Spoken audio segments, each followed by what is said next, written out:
दी deep dive के इस नए विश्लेषण में स्वागत है। आज हमारे पास जो स्रोत है ना, वे हमारी उन मान्यताओं और डरों को एक बिल्कुल नए चश्मे से देखने पर मजबूर कर देंगे। बिल्कुल। जिन्हें हम सालों से सच मानते आ रहे हैं। आज की इस गहन चर्चा का आधार एस.एन. पांडे जी द्वारा लिखे गए कुछ बेहद विस्तृत नोट्स हैं। हाँ, जिनका शीर्षक है पिछले जन्म का श्राप या कर्म केतु का जिंदगी पर असर। जी, और जब भी वैदिक ज्योतिष की बात होती है तो केतु का नाम सुनते ही अक्सर एक अनजाना सा डर पैदा हो जाता है। रहस्यमय और डरावना माहौल बना दिया जाता है। हाँ, जैसे केतु कोई बहुत बड़ा श्राप हो जो बस जिंदगी बर्बाद करने के लिए ही बना है, जो कि सच नहीं है। तो आज का हमारा मिशन यही है, विज्ञान मतलब लॉजिक और ज्योतिष दोनों नजरियों को मिलाकर इस विषय की गहराई में जाना। ये बहुत जरूरी है। हम ये समझने की कोशिश करेंगे कि क्या सच में ये कोई श्राप है या फिर असल में ये आत्मा के विकास का सबसे बड़ा जरिया है। मैं कहूंगा कि ये एक बहुत ही जरूरी चर्चा है, क्योंकि जब तक किसी भी विषय को उसके तार्किक और मनोवैज्ञानिक आधार पर नहीं समझा जाता ना, तब तक सिर्फ डर ही हावी रहता है।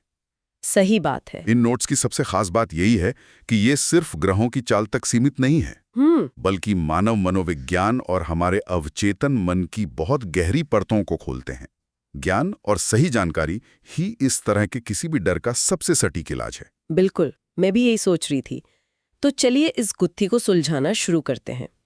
नोट्स पढ़ते हुए जिस बात ने मुझे सबसे ज्यादा चौंकाया वो इसका खगोलीय पहलू था। अच्छा, खगोल विज्ञान वाला हिस्सा? हाँ, आमतौर पर जब हम ग्रहों की बात करते हैं तो दिमाग में गोल आकार की छवि बनती है ना? जैसे मंगल, गुरु या शनि आसमान में मौजूद है। हाँ, एक फिजिकल चीज, हाँ, एक ठोस चीज। लेकिन विज्ञान और ब्रह्मांड की सच्चाई ये है कि पूरे ब्रह्मांड में राहु और केतु नाम के कोई ठोस ग्रह मतलब फिजिकल प्लैनेट्स हैं ही नहीं। बिल्कुल नहीं है। मतलब केतु कोई पत्थर या गैस का गोला नहीं है जिसे हम टेलीस्कोप से देख सकें। और यही वो शुरुआती बिंदु है जहां से हमारी समझ स्पष्ट होनी चाहिए। अगर खगोल विज्ञान के नजरिए से देखा जाए तो ये दोनों केवल खगोलीय बिंदु हैं। सिर्फ बिंदु? हाँ, सिर्फ पॉइंट्स। इसे ऐसे समझा जा सकता है कि पृथ्वी सूर्य का चक्कर लगाती है और चंद्रमा पृथ्वी का चक्कर लगाता है। ठीक है। अब इन दोनों के परिक्रमा पथ मतलब जो इनके ऑर्बिट्स हैं वे बिल्कुल समानांतर नहीं है। अच्छा, वे एक सीध में नहीं है? नहीं है, वे एक दूसरे को दो अलग अलग जगहों पर काटते हैं। खगोल विज्ञान में इन्हीं कटान बिंदुओं को, जिन्हें इंटरसेक्शन पॉइंट्स कहते हैं, राहु और केतु कहा जाता है। कटान बिंदु? हाँ, केतु को विज्ञान की भाषा में साउथ लूनर नोड कहा जाता है। ये सिर्फ वो जगह हैं जहां दो परिक्रमा पथ आपस में मिलते हैं। लेकिन यहाँ एक बहुत बड़ा सवाल उठता है। क्या? अगर ये सिर्फ गणितीय और खगोलीय बिंदु हैं, कोई ठोस ग्रह नहीं है, तो कोई इनसे डरे क्यों? मतलब क्या सिर्फ एक खगोलीय घटना या एक इंटरसेक्शन पॉइंट से किसी इंसान की पूरी मनोवैज्ञानिक स्थिति तय हो सकती है? नोड्स इस कनेक्शन को कैसे समझाते हैं? ये सवाल बहुत ही लाजमी है। अगर हम इसे एक बड़े और ऊर्जात्मक परिप्रेक्ष्य में देखें तो इसका जवाब हमें इन बिंदुओं पर होने वाली घटनाओं में मिलता है। किस तरह की घटनाएं? इन्हीं कटान बिंदुओं पर, मतलब राहु और केतु के अक्ष पर ही सूर्य ग्रहण और चंद्र ग्रहण होते हैं। अरे हाँ, ग्रहण। बिल्कुल। वैदिक ज्योतिष और मनोविज्ञान में सूर्य को हमारी चेतना, हमारी आत्मा और जीवन शक्ति का प्रतीक माना गया है। और चंद्रमा को? चंद्रमा को हमारे मन और हमारी भावनाओं का प्रतीक माना गया है। समझ रही हूँ। अब सोचने वाली बात है, ब्रह्मांड के जो खगोलीय बिंदु सूर्य और चंद्रमा जैसी विशाल और जीवनदायी ऊर्जाओं पर ग्रहण लगाने की क्षमता रखते हैं, वे कोई साधारण बिंदु तो नहीं हो सकते। बिल्कुल नहीं। जब वे प्रकाश को रोक सकते हैं तो उनका मनोवैज्ञानिक और ऊर्जा के स्तर पर इंसान के मन पर कितना गहरा प्रभाव पड़ता होगा। इसीलिए ऊर्जा के नजरिए से इनका असर बहुत वास्तविक और शक्तिशाली माना जाता है। तो इसका मतलब ये है कि ये पूरा खेल चेतना और मन की ऊर्जा का है। ग्रहण वाला ये तर्क सच में सिद्धांत को एक मजबूत आधार देता है? बिल्कुल देता है। नोट्स में भी स्पष्ट रूप से बताया गया है कि इसी गहरी ऊर्जा के कारण केतु को वैराग्य, मोक्ष, इंट्यूशन और असीम गहराई का प्रतीक माना जाता है। सही कहा। लेकिन अगर ये सिर्फ ऊर्जा के बिंदु हैं तो फिर इन्हें श्राप क्यों कहा जाता है? आमतौर पर तो समाज में यही सुनने में आता है कि पिछले जन्म में कुछ बुरा किया होगा, इसलिए केतु सता रहा है।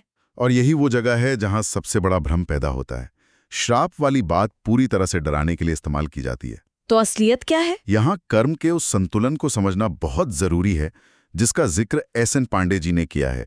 राहु और केतु असल में एक ही ऊर्जा के दो अलग-अलग छोर हैं। दो छोर मतलब? राहु वो ऊर्जा है जो इंसान इस जन्म में पाना चाहता है। ये हमारी अधूरी इच्छाएं हैं, हमारा जुनून है, वो भूख है जो कभी शांत नहीं होती। हाँ, राहु मतलब भूख। और इसके ठीक विपरीत केतु वो ऊर्जा है जिसे पिछले जन्मों में पूरी तरह से जिया जा चुका है। ये कंप्लीट एक्सपीरियंस है। अच्छा, यहाँ पर नजरिया पूरी तरह से बदल जाता है। बिल्कुल बदल जाता है। मतलब जिसे हम श्राप समझ रहे हैं वो दरअसल संतृप्ति है, यानी सैचुरेशन है। एकदम सही शब्द, सैचुरेशन। नोट्स में इस बात पर बहुत जोर दिया गया है कि जिस भी भाव में या जीवन के जिस भी क्षेत्र में केतु का प्रभाव होता है, वहां इंसान को एक अजीब सा असंतोष या खालीपन महसूस होता है। और इस असंतोष का कारण कोई बाहरी सजा या श्राप नहीं है। प्रकृति सिर्फ ये बताने की कोशिश कर रही है कि ये सब पहले ही अनुभव किया जा चुका है। मतलब वहां कुछ नया नहीं बचा है। हाँ, उस विशेष क्षेत्र में अब आत्मा के लिए कुछ नया सीखने या हासिल करने को नहीं बचा है। प्रकृति चाहती है कि अब इंसान उस पुरानी और परिचित चीज से ऊपर उठे और आगे बढ़े और अपनी चेतना के आगे के विकास पर ध्यान दे। जब कोई व्यक्ति उस पुरानी चीज से चिपकर रहने की जिद करता है, तब उसे वो खालीपन एक सजा की तरह लगने लगता है। इसे अगर हम रोजमर्रा की जिंदगी के एक बहुत ही साधारण से उदाहरण से समझें तो बात और साफ हो जाएगी। हाँ, कोई उदाहरण देखते हैं। मान लीजिए कि किसी इंसान को पिज्जा बहुत पसंद है। उसने लगातार कई दिनों तक सुबह, दोपहर, शाम हर मील में सिर्फ पिज्जा ही खाया है। तो एक समय ऐसा आएगा जब पिज्जा की खुशबू से ही उसका मन भर जाएगा। बिल्कुल, उसे पिज्जा से नफरत नहीं होगी, लेकिन उसके अंदर एक अजीब सा खालीपन आ जाएगा कि अब और पिज्जा नहीं खाया जा सकता। सही कहा। और ये पिज्जा का श्राप नहीं है? नहीं, ये श्राप नहीं है। ये उस अनुभव को लेकर एक सैचुरेशन है। और केतु बिल्कुल वैसा ही काम करता है। पिछले जन्मों में उस विशिष्ट अनुभव को इतना ज्यादा जी लिया गया है कि इस जन्म में आत्मा उस चीज से पूरी तरह बोर हो चुकी है। ये उदाहरण इस मनोवैज्ञानिक स्थिति को बहुत अच्छे से समझाता है और मुझे लगता है यही सैचुरेशन हमारी जिंदगी पर केतु के प्रभाव को तय करता है। बिल्कुल। जब हम केतु के प्रभावों की बात करते हैं तो सबसे पहला शब्द आता है मोहभंग, डिटैचमेंट। हाँ, डिटैचमेंट। केतु जिस भी चीज के साथ जुड़ता है, इंसान का उस चीज से धीरे धीरे मोह खत्म होने लगता है। उसे उस चीज में कोई रस नहीं आता, चाहे वो दुनिया की नजर में कितनी ही कीमती क्यों ना हो। लेकिन मेरी एक उलझन है यहाँ पर। बताइए। ये सैचुरेशन वाली थ्योरी सुनने में तो बहुत अच्छी और दार्शनिक लगती है, लेकिन जो इंसान सच में अपनी लाइफ में नुकसान झेल रहा है या जिसके रिश्ते टूट रहे हैं, उसे ये थ्योरी कैसे तसल्ली दे सकती है? ये एक वाजिब सवाल है। क्योंकि नोट्स में सिर्फ मोहभंग की बात नहीं है, बल्कि अचानक होने वाली घटनाओं मतलब सडन इवेंट्स का भी जिक्र किया गया है। केतु बिना किसी चेतावनी के भारी बदलाव लाता है। ये इतना अचानक क्यों होता है? ये एक बहुत ही व्यवहारिक सवाल है।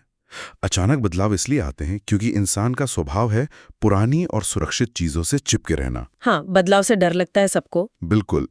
जब आत्मा का किसी अनुभव से सैचुरेशन हो चुका होता है, लेकिन इंसान अपने सामाजिक डर या आदत की वजह से उसी रिश्ते, नौकरी या स्थिति में अटके रहने की जिद करता है, तो प्रकृति को दखल देना पड़ता है। हाँ, प्रकृति को जबरदस्ती उस चीज को दूर करना पड़ता है। प्रकृति नहीं चाहती कि विकास रुके, इसलिए जब इंसान खुद नहीं छोड़ता तो प्रकृति अचानक झटका देकर उसे अलग कर देती है। तो ये झटके जरूरी हैं। यह शुरुआत में एक बहुत बड़े नुकसान या दर्द की तरह महसूस होता है, लेकिन लंबे समय में ये आत्मा को आजाद करने का काम करता है। और ये झटका अचानक मिलने वाली किसी बहुत गहरी समझ, जिसे हम इनसाइट्स कहते हैं, उसका कारण भी बनता है। बिल्कुल। ये बहुत ही दिलचस्प है। मतलब जो अचानक हुआ नुकसान है वो असल में एक तरह का कोर्स करेक्शन है। एकदम सही शब्द है, कोर्स करेक्शन। और मुझे नोट्स का वो हिस्सा भी बहुत पसंद आया जहां इसके सकारात्मक पहलू पर बात की गई है। आमतौर पर केतु को सिर्फ नुकसान या अलगाव से जोड़ा जाता है, हाँ, जो कि अधूरी तस्वीर है। लेकिन इसमें ये स्पष्ट किया गया है कि केतु इंसान को एक बेहतरीन रिसर्चर, वैज्ञानिक, कोडर या एक बहुत अच्छा ज्योतिषी भी बना सकता है। बिल्कुल।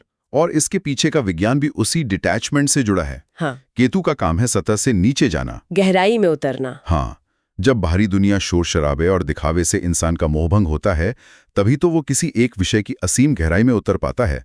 ध्यान भटकाने वाली चीजें जब खत्म हो जाती हैं तो फोकस बहुत गहरा हो जाता है। हाँ, जैसे एक बेहतरीन कोडर घंटों तक एक स्क्रीन के सामने बैठा रहता है। उसे आसपास की दुनिया से कोई मतलब नहीं होता। वह सिर्फ लॉजिक और कोड की गहराई में उलझा रहता है। दुनिया से पूरी तरह कट कर। या फिर एक वैज्ञानिक जो अपनी रिसर्च के लिए अपनी लैब में सालों गुजार देता है। ये जो दुनिया से कटकर किसी एक चीज की असीम गहराई में जाने की ताकत है, एकाग्रता है, ये केतु की ही देन है। ये कोई श्राप नहीं बल्कि फोकस और एक्सपर्टीज का एक बहुत बड़ा टूल है। सही मायने में देखा जाए तो दुनिया में जितने भी बड़े आविष्कार हुए हैं या जो भी गूढ़ ज्ञान सामने आया है, उसके पीछे यही एकाग्रता और दुनिया से कट जाने की क्षमता काम करती है। आइसोलेशन यानी एकांत से ही इनोवेशन जन्म लेता है। कमाल की बात है। खैर चलिए, अब इन सैद्धांतिक बातों को असली जिंदगी के कुछ और व्यवहारिक उदाहरणों से जोड़ते हैं ताकि स्थिति पूरी तरह से साफ हो जाए। हाँ, थ्योरी से प्रैक्टिकल पे आते हैं। एस.एन. पांडे जी के नोट्स में कुछ बहुत ही शानदार उदाहरण दिए गए हैं।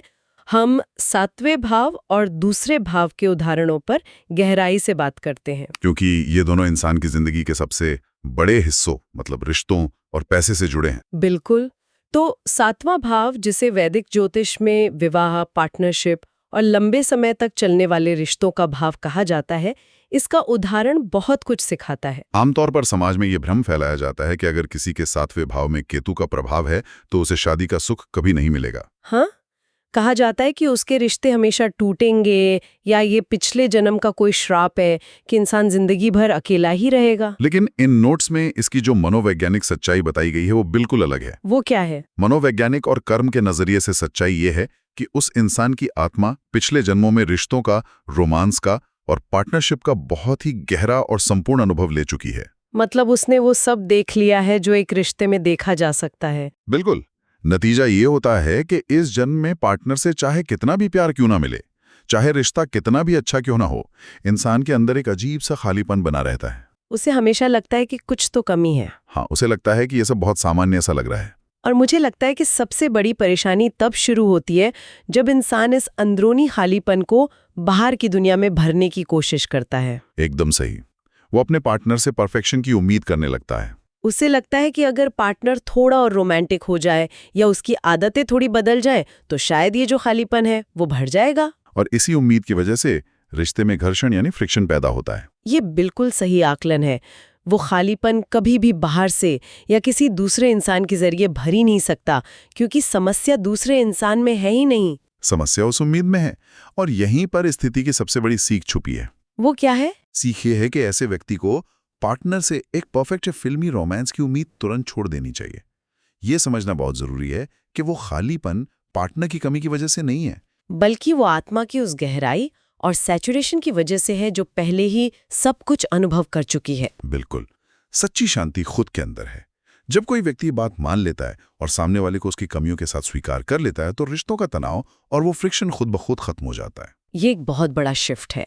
ये उन लोगों के लिए एक बहुत बड़ी राहत की बात हो सकती है जो अपने रिश्तों में बिना किसी ठोस वजह के खालीपन या असंतोष से जूझ रहे हैं। हाँ, ये समझना कि ये कोई श्राप नहीं है बल्कि सिर्फ एक पुरानी मनोवैज्ञानिक स्थिति है जिससे ऊपर उठना है बहुत सी शादियों और रिश्तों को बचा सकता है। सच में। अब हम दूसरे बड़े उदाहरण की तरफ बढ़ते हैं जो शायद आज की दुनिया के सबसे बड़े आकर्षण से जुड़ा है, पैसा। हाँ, दूसरा भाव जिसे धन, पैतृक संपत्ति और परिवार का भाव कहा जाता है। पैसे को लेकर भी समाज में वैसा ही डर और भ्रम है। लोग कहते हैं कि यहाँ केतु का प्रभाव होने से पैसा टिकता नहीं है, इंसान हमेशा गरीब रहता है, या फिर वो अपने ही परिवार से कटा-कटा सा महसूस करता है। लेकिन नोट्स पढ़ते हुए मुझे ये जानकर बहुत हैरानी हुई कि असल में ऐसे लोगों के पास पैसे की कमी नहीं होती, बल्कि उनका पैसे के प्रति नजरिया बिल्कुल अलग होता है। हाँ, सच्चाई ये बताई गई है कि ऐसे लोग बैंक बैलेंस, प्रॉपर्टी या जमा पूंजी को लेकर बहुत ज्यादा चिंतित ही नहीं रहते। ऐसा नहीं है कि वे कमाना नहीं चाहते या वे मेहनत नहीं करते। बिल्कुल, मेहनत करते हैं, लेकिन उनके अंदर पैसे को लेकर वो हवस या वो असुरक्षा की भावना नहीं होती जो आमतौर पर देखी जाती है। बिल्कुल। अगर ऐसे किसी व्यक्ति के पास अचानक से करोड़ों रुपए भी आ जाएं, तो भी अंदर से उसे यही लगता है कि इस पैसे में आखिर रखा क्या है। हाँ, उसे लगता है कि इससे मुझे वो मानसिक शांति तो नहीं मिल रही जिसकी मुझे तलाश है। और इसी स्थिति से जो दार्शनिक सीख मिलती है वो बहुत ही गहरी है। केतु यहाँ ये सिखाता है कि धन को पकड़कर यानी होड़ करके नहीं बैठना चाहिए। पैसे की मूल प्रकृति बहने की है, वो एक ऊर्जा है और उसे बहने देना चाहिए।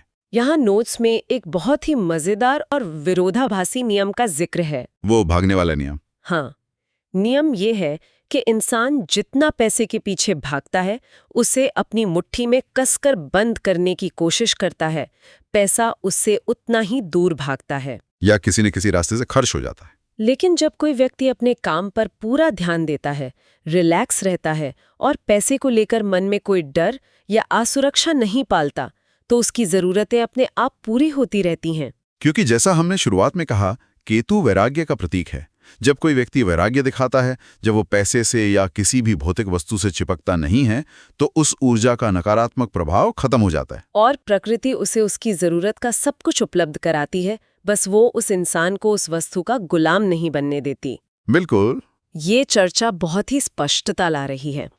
लेकिन अब सवाल ये उठता है कि इन सब बातों को जानकर हम अपनी रोजमर्रा की जिंदगी में क्या बदलाव ला सकते हैं? समाधान क्या है? हाँ, अगर किसी को अपनी जिंदगी में ऐसा खालीपन या अचानक होने वाले बदलाव महसूस हो रहे हैं, तो उसे क्या करना चाहिए? चर्चा को एक सकारात्मक और समाधान केंद्रित मोड़ पर लाते हुए आइए केतु की इस ऊर्जा को संतुलित करने के उन व्यवहारिक तरीकों पर बात करते हैं जो एस.एन. पांडे जी के नोट्स में दिए गए हैं। इन नोट्स का जो सबसे बड़ा टेक अवे या निष्कर्ष है, वो बहुत ही व्यवहारिक है। सबसे पहला और सबसे महत्वपूर्ण मंत्र है छोड़ना सीखना, यानी लेटिंग गो। लेटिंग गो। जैसा कि हमने पूरी चर्चा में देखा, ये मोहभंग की ऊर्जा है।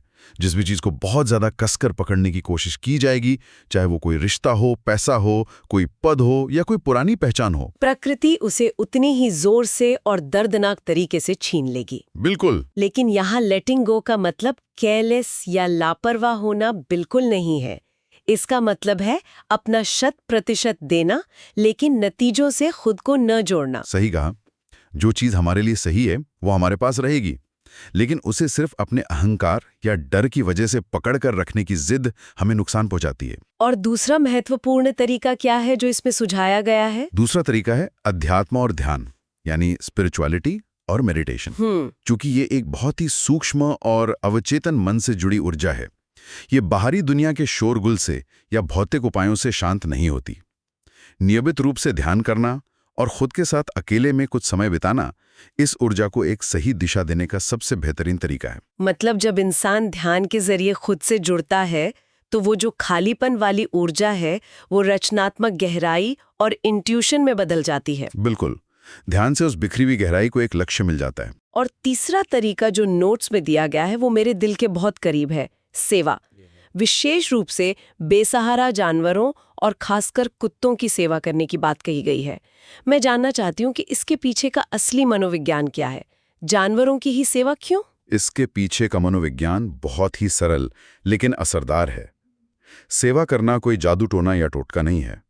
जब कोई व्यक्ति किसी बेसहारा जानवर की बिना किसी स्वार्थ के सेवा करता है, उसे खाना खिलाता है, तो मनोवैज्ञानिक रूप से उसके अंदर करुणा और शुद्ध निस्वार्थ भाव पैदा होता है।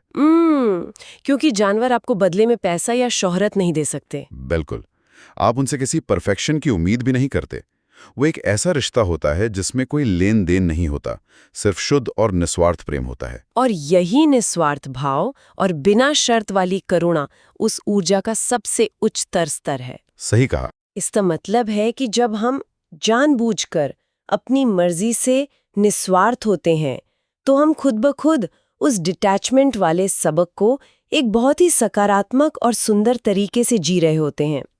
हम बिना कुछ वापस मांगे प्यार और देखभाल दे रहे होते हैं। बिल्कुल। और जब हम स्वेच्छा से, अपनी मर्जी से डिटैचमेंट और निस्वार्थ भाव को अपना लेते हैं, तो प्रकृति को हमें झटके देकर या अचानक नुकसान पहुंचाकर कुछ सिखाने की जरूरत ही नहीं पड़ती। संघर्ष तब खत्म हो जाता है जब हम बहाव के साथ बहना सीख जाते हैं। बिल्कुल सही। तो अगर हम इन सारे स्रोतों, खगोलीय तथ्यों और मनोवैज्ञानिक विचारों को एक साथ रखकर देखें, तो निष्कर्ष बहुत ही साफ और स्पष्ट है। हाँ।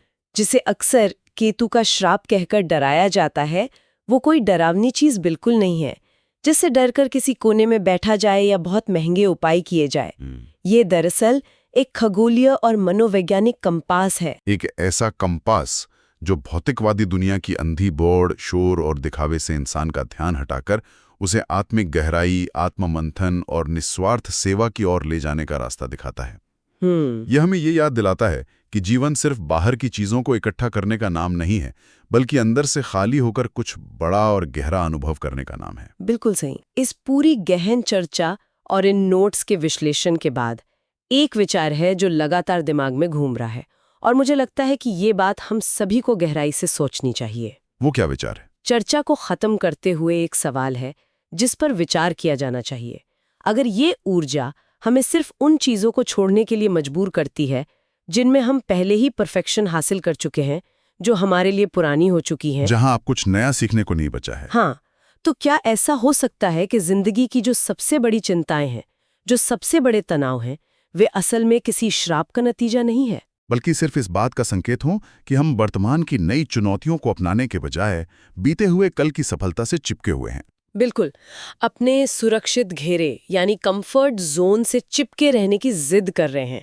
क्या ये संभव है कि जो डर हमें पीछे खींच रहा है वो सिर्फ आगे बढ़ने और बदलाव को स्वीकार करने से हमारे इनकार का ही नतीजा है? ये सच में एक बहुत ही गहरा और विचार करने लायक नजरिया है। यह हम सभी को खुद से सवाल पूछने पर मजबूर करता है कि हम अपनी जिंदगी में कहाँ और किन पुरानी चीजों से चिपके हुए हैं जिन्हें अब छोड़ देने का वक्त आ गया है। इसी गहरे विचार और इस आत्ममंथन के आमंत्रण के साथ द डीप डाइव की इस विस्तृत और ज्ञानवर्धक चर्चा को हम यहीं विराम देते हैं। उम्मीद है कि इस विश्लेषण ने कुछ डरों को दूर किया होगा और सोचने का एक नया नजरिया दिया होगा।